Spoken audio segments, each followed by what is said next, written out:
Bismillahirrahmanirrahim. Assalamualaikum warahmatullahi wabarakatuh. Jumpa lagi bersama saya Fikran Zarfan. Pada kesempatan kali ini saya akan memberikan informasi terkait tentang 3 jenis seleksi bagi P3K ya, atau yang kita kenal sebagai pegawai pemerintah dengan perjanjian kerja. Informasi ini saya ambil dari Peraturan Menteri Pendayagunaan Aparatur Negara dan Reformasi Birokrasi Republik Indonesia atau kita singkat Permenpan RB ya, nomor 4 tahun 2019 tentang nilai ambang batas seleksi pegawai pemerintah dengan perjanjian kerja untuk guru, dosen, tenaga kesehatan, dan penyuluh pertanian. Nah, berdasarkan undang-undang tersebut, saya mengambil kesimpulan bahwa terdapat 3 jenis seleksi apabila teman-teman ingin memutuskan mendaftar dalam seleksi P3K. Kalau begitu, langsung saja kita masuk yang bagian pertama. Seleksi yang pertama itu adalah seleksi administrasi ya. Jadi wajar apabila seleksi administrasi ini ditempatkan pada bagian pertama karena seleksi administrasi itu ibaratnya adalah sebuah pintu pertama yang harus kita lalui untuk memasuki pintu-pintu selanjutnya. Adapun menurut saya ya, ada beberapa berkas yang teman-teman harus persiapkan dari sekarang guna untuk melancarkan atau memperbesar peluang teman-teman sekalian untuk dapat mengikuti seleksi pada tahap selanjutnya. Adapun pada seleksi administrasi ini, berkas pertama yang wajib teman-teman siapkan itu adalah scan KTP. Oke, saya rasa KTP ini merupakan berkas wajib yang harus kita persiapkan untuk mendaftar atau melamar di berbagai jenis pekerjaan. Kemudian, setelah teman-teman melengkapi scan KTP-nya, lalu teman-teman juga harus melengkapi dari sekarang scan ijazah dan transkrip nilai. Kenapa? Karena scan ijazah dan transkrip nilai nantinya akan memberikan informasi terkait bagaimana tingkat intelektual dari teman-teman sekalian apabila kalian mendaftar pada formasi P3K ini ya. Kemudian berkas yang wajib kalian persiapkan itu adalah scan foto 4x6. Oke, adapun scan foto 4x6 ini kenapa? Karena saya mengacu pada seleksi berkas pada saat saya mengikuti CPNS tahun-tahun yang sebelumnya. Itu disuruh mempersiapkan scan foto 4x6. Oke, tetapi perlu kalian garis bawahi bahwa foto yang dimaksud ini adalah bukan foto yang abal-abal ya, tetapi foto yang rapi dan sopan. Saya sarankan kalian menggunakan latar belakang berwarna merah dan memakai pakaian kemeja putih. Oke, untuk laki-laki usahakan rambutnya rapi dan jangan lupa memakai dasi. Untuk yang perempuan apabila muslimah silakan untuk mengenakan jilbab dan untuk non-muslimah silakan untuk merapikan rambutnya. Oke.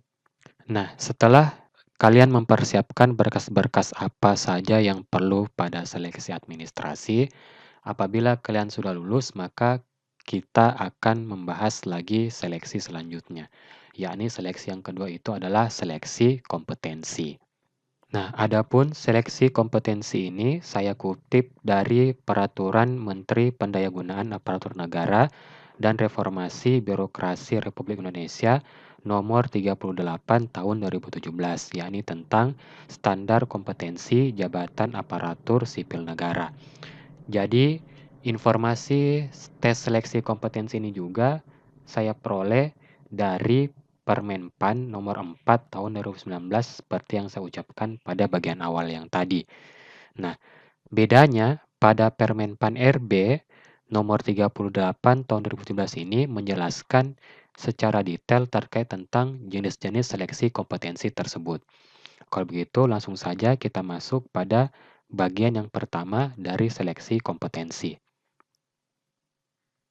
Nah, yang pertama berdasarkan Permenpan RB tersebut, yakni Permenpan RB nomor 38 tahun 2017, seleksi kompetensi yang pertama itu adalah seleksi kompetensi teknis. Nah, apa itu? Kompetensi teknis merupakan pengetahuan, keterampilan, dan sikap atau perilaku yang dapat diamati, diukur, dan dikembangkan yang spesifik berkaitan dengan bidang teknis jabatan.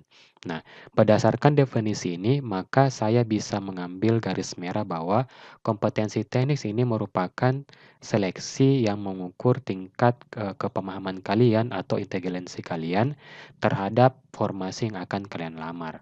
Misalnya apabila kalian mendaftar untuk P3K formasi guru, maka tes yang ditawarkan pada kompetensi teknis ini terkait tentang tes-tes yang berkaitan dengan kompetensi Anda sebagai guru. Oke, begitupun juga dengan dosen ataupun formasi-formasi lain yang ditawarkan pada formasi P3K ini.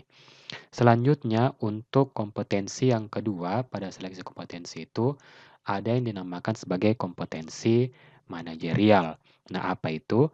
Kompetensi manajerial merupakan pengetahuan, keterampilan, dan sikap atau perilaku yang dapat diamati, diukur, dikembangkan untuk memimpin dan atau mengelola unit organisasi.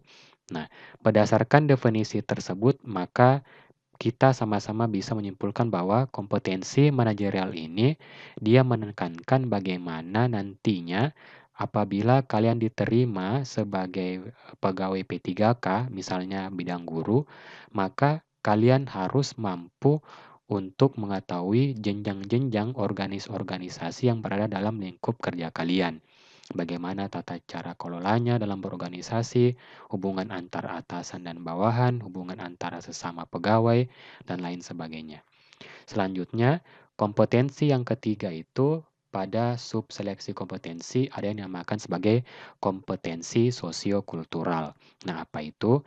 Kompetensi sosial kultural adalah pengetahuan, keterampilan, dan sikap atau perilaku yang dapat diamati, diukur, dan dikembangkan terkait dengan pengalaman berinteraksi dengan masyarakat majemuk dalam hal agama, suku dan budaya, perilaku, wawasan kebangsaan, etika, nilai-nilai, moral, emosi, dan prinsip yang harus dipenuhi oleh setiap pemegang jabatan untuk memperoleh hasil kerja sesuai dengan peran, fungsi, dan jabatannya.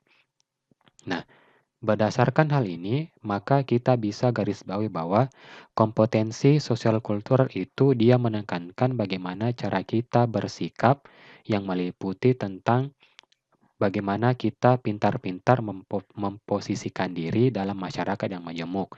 Karena yang kita ketahui bahwa negara Indonesia ini terdiri atas berbagai macam ras, suku, bangsa, dan agama. Oleh karena itu kita harus meramu atau menggunakan perbedaan tersebut untuk satu tujuan yang sama. Oke. Seperti yang saya kutip pada undang-undang ini, bahwa ada beberapa nilai yang ditekankan pada kompetensi sosial kultural, yakni adalah keberagaman agama, suku dan budaya, perilaku, wawasan kebangsaan, etika, nilai-nilai, moral, emosi dan prinsip yang harus dipenuhi. Gunanya apa? Supaya setiap pemegang jabatan itu bisa memperoleh hasil kerja sesuai dengan peran, fungsi, dan jabatan. Oke, kita masuk pada seleksi yang ketiga untuk 3 jenis seleksi P3K itu. Adapun seleksi yang terakhir itu adalah seleksi wawancara. Oke, adapun di sini untuk seleksi wawancara, dia itu ditekankan pada 2 kata kunci. Yang pertama itu adalah kalian akan diwawancarai terkait tentang integritas kalian. Kemudian yang kedua itu kalian akan diwawancarai terkait tentang moralitas kalian.